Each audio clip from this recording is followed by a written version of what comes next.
Hello everyone, it's me again, that divination witch. I hope you're doing well. We're back with another witchy video, and today we're talking about basically how to first approach Hecate. I'm going to give you 5 points what I'd recommend to do.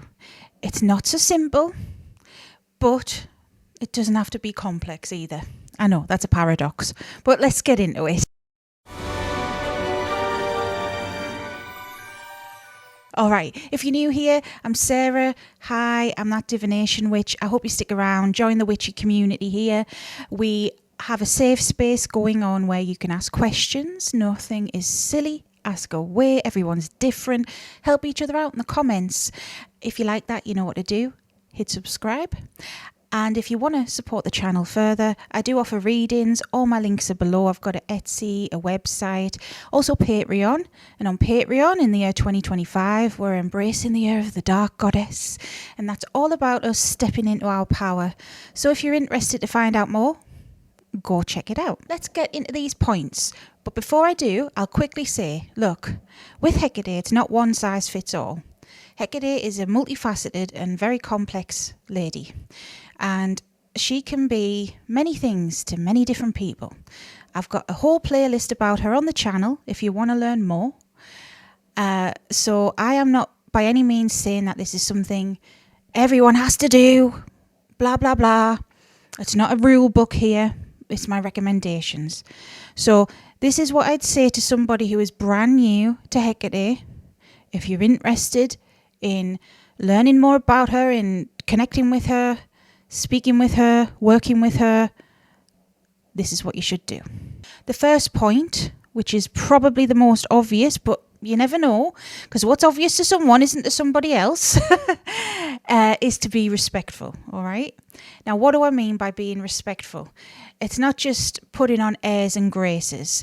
To be honest, Hecate isn't all about that anyways. It's about knowing that she is a higher power and not being a selfish little turd. And what I mean by that is when you approach her, don't expect something automatically. It's like you wouldn't walk up to someone in the street and be like, give me a $5. Unless, well, I know some people do that, but it's not always going to go down well, is it?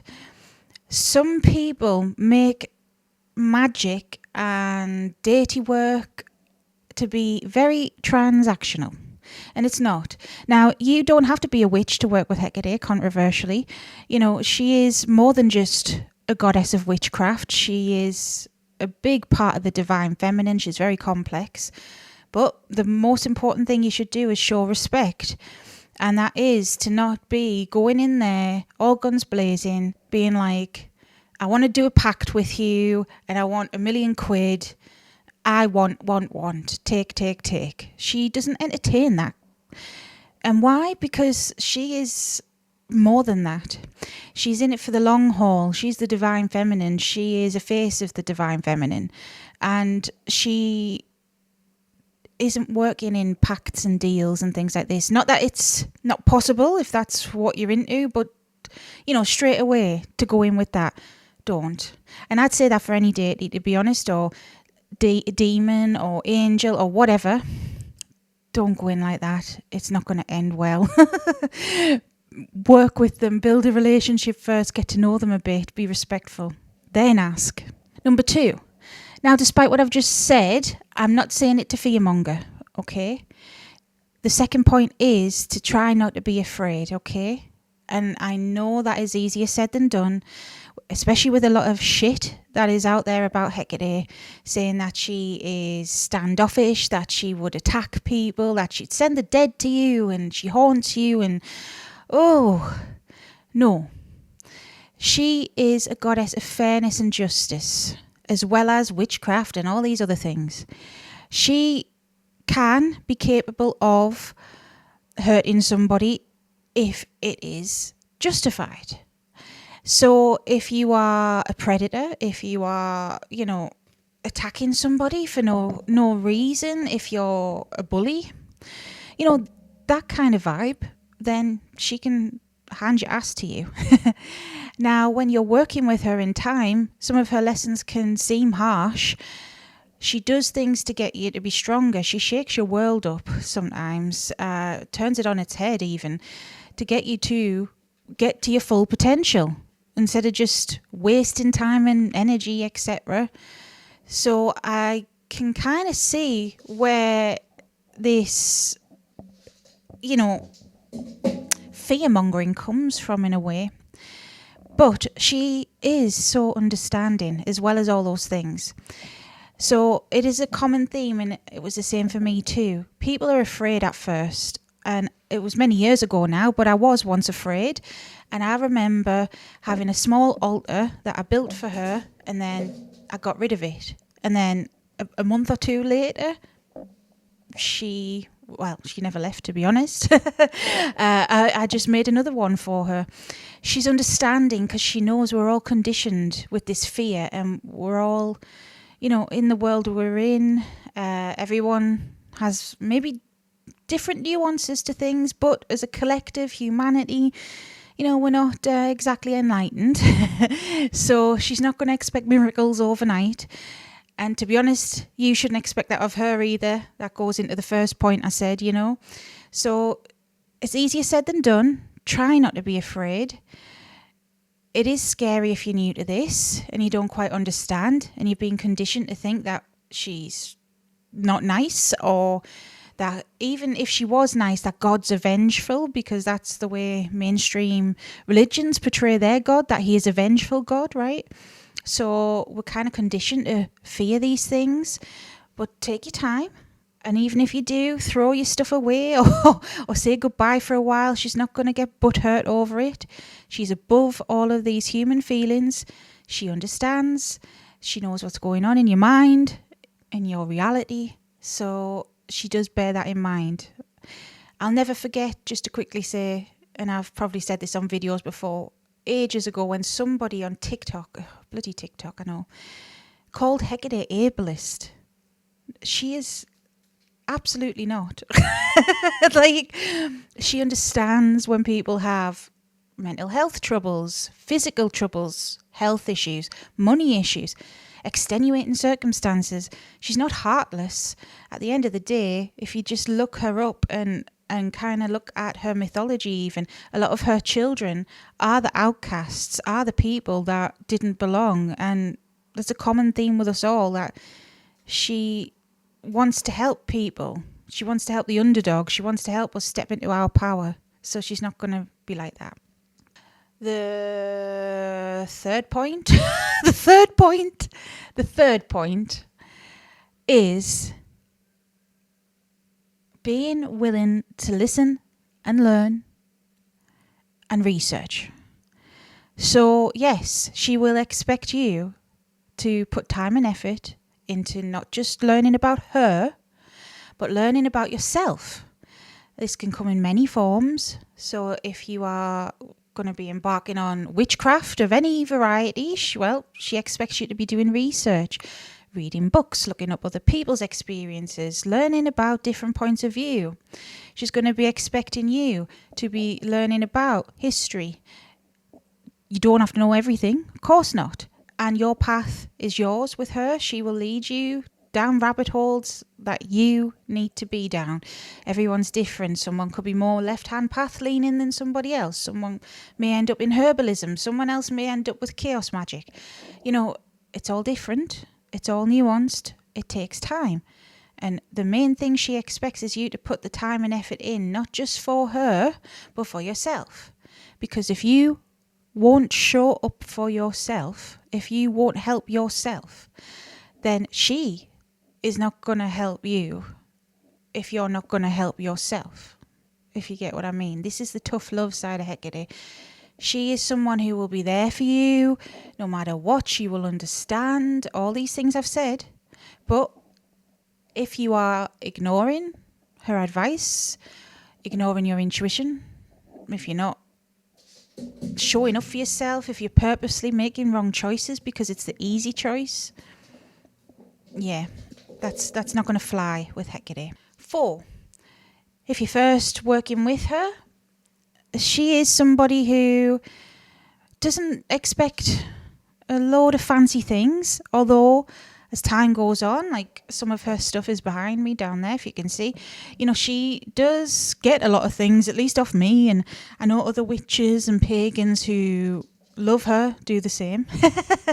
We spoil her and she spoils us too, but she doesn't expect all those things. Those things are optional. Light her a candle at the very least. That's what I'd say. And don't worry about the colour of the candle. I myself, in my earlier videos, have said about, she doesn't accept white candles. And I wish I never said it, but that's my experience. That's my UPG, okay? She doesn't from me for some reason. Because for me, I can access other coloured candles easier. And the aspect of Hecate, sorry, I had an itch on my chin. The aspect of Hecate I seem to be working with gels more with black candles, purple candles, red candles, darker coloured candles. At the end of the day, though, if you're brand new to this, it doesn't matter. It just doesn't matter. Lighting her a candle is symbolic. Fire is energy, and you're giving her some energy, and you're showing your respect, and that's why we light a candle for her. It also doesn't matter what time of day you light the damn candle, because I'll never ever forget, and I've said this as well on the channel, when I was new to Hecate, someone telling me that I was disrespectful because I lit a candle for her in the daytime. Just because she's a dark goddess doesn't mean she only comes out at night. What world are you living in here? She's omnipresent, she's everywhere. At every time of day. She's got so many aspects to her. She has light aspects to her. She has aspects to her to do with the daytime and with healing and light energies. So why on earth would she reject a candle being lit during the day? She doesn't care, So no matter what sort of aspect you end up working with or worshipping as you path develops and time goes on, don't bloody worry about that. Just light her the candle. And then the last point I'd want to make, number 5, again with the stuff, she doesn't expect loads of stuff, but you can give her an offering, and I would recommend to do that, especially if you're wanting to build a connection with her, showing that you're thankful and you're grateful. She's not going to expect bougie things all the time. You don't have to go full out. You don't have to do a ritual straight away. You don't have to go do deep none or whatever. You don't even have to know what that is. An offering isn't always food and drink and physical things. It isn't always a crystal or something expensive statue or whatever. An offering is time and energy you're giving to her, similar to the candle. Hecate loves the written word. Write her a letter, write her a poem, write something heartfelt to her and give that as her offering from you. Now, I have a workshop which, if you want to have a beginner's guide to connecting with Hecate, then it's there. No pressure, but I do offer it on my website, on Patreon, and on my Etsy as well. Honestly though, there's a million books on her. There's a million different path workings to work with her. It is complex. It's a minefield out there. You don't know if you knew. Well, what one's for me, what one isn't. Take your time. Do these steps that I've just said there first and go from there. Trust your intuition. Trust what she is telling you through your intuition. Listen and look out for signs. These signs can crop up in your everyday life. She could be sending you symbols. She could be sending you numbers. She could be sending you things in dreams as well. She likes to work in dreams. But just pay attention to things and start trusting in your gut. You'll be okay. You'll find your way. She's patient. She rules over the dead. Death deities are patient. I'm just saying.